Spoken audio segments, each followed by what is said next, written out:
किसी का सेक्शन 311 है, तो 311 में बेसिकली क्या होता है कि अगर कोर्ट को लगता है कि कोई विटनेस रह गया है या किसी विटनेस की इम्पोर्टेंस है उस पर्टिकुलर केस में कि उसका एग्जामिनेशन होना चाहिए, उसका चीफ होना चाहिए, उसका क्रॉस होना चाहिए, या दूसरी चीज़ कि अगर सपोज लो कि किसी भी एक्यूज या किसी भी कंप्लेनेंट को लगता है कि एक कोई उसका पर्टिकुलर विटनेस है और वो इम्पॉर्टेंट है और उसका क्रॉस अचीव होना चाहिए, तो उस पर्टिकुलर सिचुएशन में क्या होता है कि कोर्ट डायरेक्शन देता है कि आप उस विटनेस को बुलाओ और उसका चीफ या क्रॉस करवाओ। तो पर्टिकुलरली दूसरी चीज़ ये है कि अगर कोर्ट आपका राइट क्लोज कर देती है कि आपके ये विटनेस थे and you could not cross और चीफ दैट पर्टिकुलर विटनेस, जो कि इस केस में हुआ है, जो कि इस वाले केस में हमारे हुआ है, तो इसमें क्या होता है कि this side is close under section 309 is says that कि अगर आपके पास सोर्सेज हैं और आप जो है स्पीडी ट्रैवल कर सकते हैं किसी चीज़ का,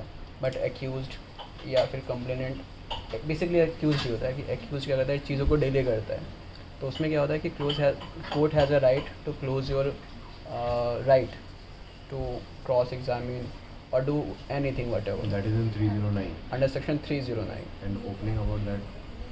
And when your right is closed and you think that you can also you should cross examine that particular witness, so you go to the court under section 311 311 में आप जाते हो and you just apply through an application that you want to cross that particular witness because that is important and that's witness particular है ना, examination chief and cross examination is important for the result of that particular case.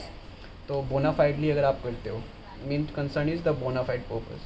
So 311 is like to requesting the court through the application under section 311 कि you should be allowed to cross examine the particular witness so that the result of that particular case may be coming bona fidely in the interest of justice. Good faith.